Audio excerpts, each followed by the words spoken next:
परम शांति बापूजी। परम शांति, परम शांति। सभी का स्वागत है, परम परम स्वागत है बापूजी की ये यूट्यूब चैनल बापूजी दशरथ भाई पटेल में। एक हमारी और भी चैनल है स्पिरिचुअल पॉडकास्ट विद अनंत। तो आज हम बापूजी से पूछने वाले हैं why I left BK. Brahma Kumari में उनकी यात्रा कैसी रही, जीवन की यात्रा कैसी रही, उन्होंने बीके क्यों छोड़ा, उससे भी आगे और संस्था में भी गए, वो भी क्यों छोड़ा, और अंत में जैसे आज से 25-26 साल पहले विश्व परिवर्तक ईश्वर विद्यालय की स्थापना क्यों की। तो आज हम बापूजी से पूरा गहराई में समझने वाले हैं कि बीके में जो उनका एक्सपीरियंस रहा और बीके छोड़ने का कारण क्या था। आज हम गहराई से जानेंगे, क्योंकि आज करोड़ों लोग बीके में जाते हैं और करोड़ों लोग छोड़ भी देते हैं। तो बापूजी की दृष्टि से समझते हैं कि क्या उनकी सोच रही। बहुत बहुत स्वागत है बापूजी। परम शांति। देखो, मैं ब्रह्मा कुमारी में 1987 में गया था और वहाँ 7 दिन का कोर्स कराया गया मुझे। तो सबसे पहला क्वेश्चन जो था कि मैं कौन हूँ, वो तो समझने की, क्योंकि शास्त्र मैंने उसी टाइम तो पढ़े नहीं थे। 87 में मैं 31 साल का था।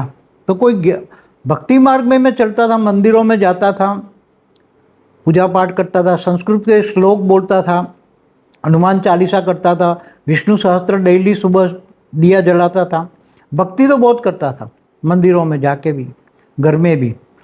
मगर वहाँ जब उन्होंने मुझे आत्मा का परिचय कराया कि मैं आत्मा हूँ, मैं कौन हूँ, तो मैं आत्मा हूँ, तो मुझे बहुत अच्छा लगा। क्योंकि वो दुनिया में तो किसी ने नहीं बोला, भक्ति मार्ग में भी किसी ने नहीं बोला कि मैं आत्मा हूँ। गुरुओं की कमी होगी। नहीं, मगर कोई भी गुरु जो रामायण महाभारत पढ़ते थे वो तो उनका इतना नहीं रहता है। वो तो रामायण महाभारत अलग चीज है, मगर गुरु बहुत कम होते थे ना। तो आत्मा का परिचय दिया कि आत्मा एक शरीर, एक मोटर है और आत्मा इस मोटर को चलाती है।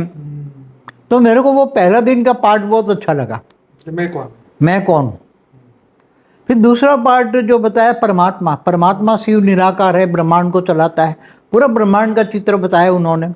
ब्रह्मांड में, परमधाम में निराकारी आत्माएं होती हैं, बीच में सूक्ष्मवतन बताया, फिर नीचे स्थूलवतन बनाया। वो ब्रह्मांड का तीनों लोक का चित्र मेरे को वो बुक में था, तो वो मैंने पढ़ा। परमात्मा शिव निराकार है, उसको याद करने से आत्मा पावर होती।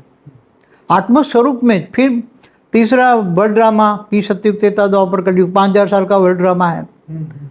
तो वो भी तो हमने तो शास्त्र पढ़े ही नहीं थे उसी टाइम पर, तो ज्ञान तो था ही नहीं जी। उन्होंने जो कहा वो मान लिया हमने। भाई शास्त्र तीसरे में 5000 साल का वर्ल्ड ड्रामा, सतयुग त्रेता द्वापर कलयुग, 1250 साल का एक, 5000 साल का वर्ल्ड ड्रामा, और हूबहू रिपीट होता है, और शास्त्र सारे झूठे हैं।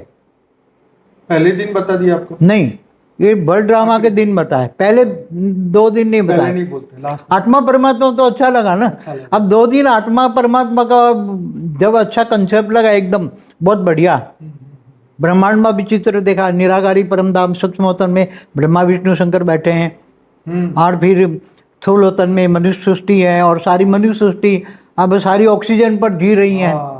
एक चित्र बताएं, पृथ्वी के ऊपर एक बोतल लगा दी है, हाँ, पूरी ऑक्सीजन पर जी रही, बोतल लगा दी, और सारी धरती पर, हाँ, कोई आत्मा का परिचय नहीं देता, स्व का परिचय नहीं देता।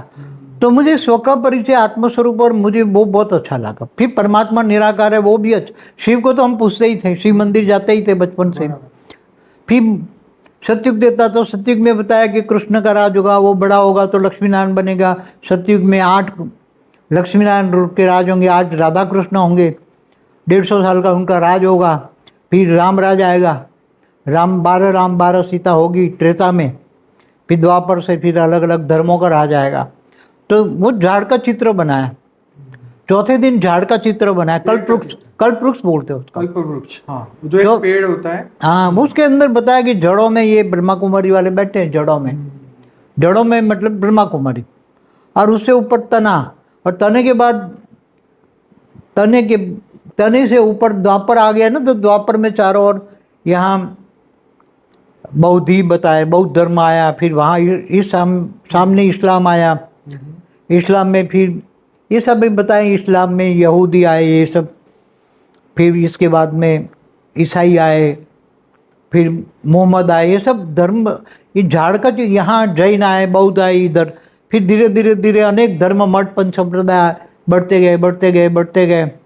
तो उसी टाइम जब मैं जा रहा था तो 500 करोड़ पॉपुलेशन थी उसी टाइम।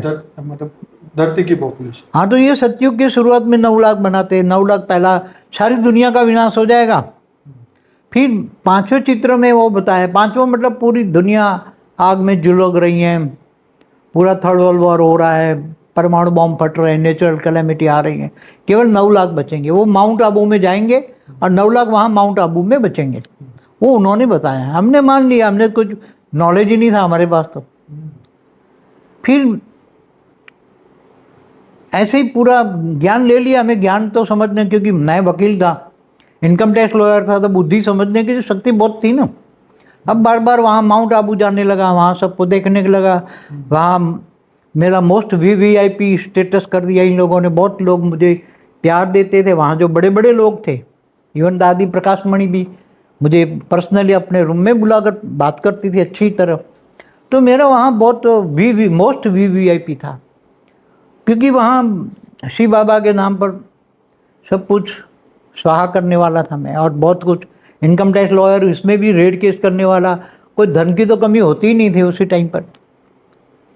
तो फिर बाद में जब मैं आत्मस्वरूप की बहुत सबसे ज़्यादा मैंने डे बाय डेली सुबह में 3 बजे उठकर आत्मस्वरूप की बहुत ही मतलब पुरुषार्थ किया।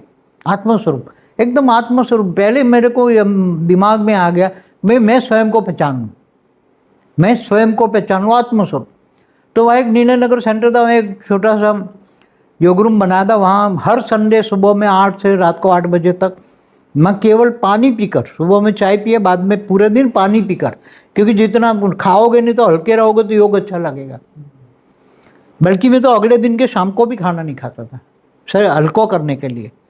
मतलब फास्ट करते हैं ना भक्ति मार्ग में, फास्ट, उपवास। तो मेरे को फास्टिंग भी अच्छा लगता, कम खाना भी अच्छा लगता था, और मैं एकदम आत्मस्वरूप, तो इतना आत्मस्वरूप बन जाता था, इतना आत्मस्वरूप, लाइट पूरी बॉडी हो जाती थी। आपका शरीर तो बहुत भारी था ना उसी टाइम तो बहुत भारी था, उसी टाइम थोड़ा भारी था, मगर बाद में बढ़ने लगा। 87, 88, 89, 90, फिर उसी टाइम रामायण आया। तो उन लोगों ने बोला रामायण नहीं देखना है आपको, रामायण झूठी है, झूठी कहानी है। रामानंद सागर का हाँ, रामानंद सागर का शुरू में आया ना DD1 पर। 92 में से आता नहीं, ये मेरे ख्याल से 88 या 89 में आया होगा। अच्छा। 88 या 89 में आया होगा। दूरदर्शन पे आता था। फिर भी मैं देखता था। अच्छा। फिर भी मना था तो भी मैं देखता था। तो वहाँ बार बार माउंट आबू जाता था, वहाँ अच्छा लगता था, परिवार के साथ भी जाता था, सब चलते थे ज्ञान में, परिवार वाले भी सब चलते थे। मगर बाद में मेरा एक क्वेश्चन आया कि त्रिमूर्ति का चित्र के सामने बैठते थे, त्रिमूर्ति का चित्र है, तो त्रिमूर्ति के चित्र के सामने बैठते थे, तो धीरे धीरे ये आया कि त्रिमूर्ति के चित्र में दादा लेखराज को ब्रह्मा का स्थान दिखा दिया कि ये ब्रह्मा है। और दिमाग में आया कि तो विष्णु शंकर का है, विष्णु और शंकर। दिमाग चलने लगा, जैसे जैसे आत्मस्वरूप बना तो दिमाग बहुत फास्ट गति चलने लगा। ये सबसे पहले तो बड़े बड़े लोग वहाँ जो उनके ज्ञानी थे, इनको सबको जानते थे, मुझे सबको पूछा ये त्रिमूर्ति का चित्र है, तो उसमें दादा लेखराज को तो ब्रह्मा बता दिया, आप दूसरा विष्णु का है, शंकर का है। तो सबको पूछा, तो बोले ये त्रिमूर्ति का मकान एक ही है। अच्छा। एक ही रथ है और तीनों पार्ट बजाता है। अच्छा। जब ये ब्रह्मा है, टाइटलधारी ब्रह्मा है, कृष्ण वाली आत्मा, और ये ब्रह्मा से विष्णु बन जाएगा तो सतयुग के पहला प्रिंस बनेगा, नारायण बनेगा। तो ये विष्णु का पार्ट नारायण बनने का, नारायण माना विष्णु, लक्ष्मी नारायण माना विष्णु, तो वो वहाँ पालना करेगा, सतयुग में 9 लाख की पालना का पहला प्रिंस बनेगा।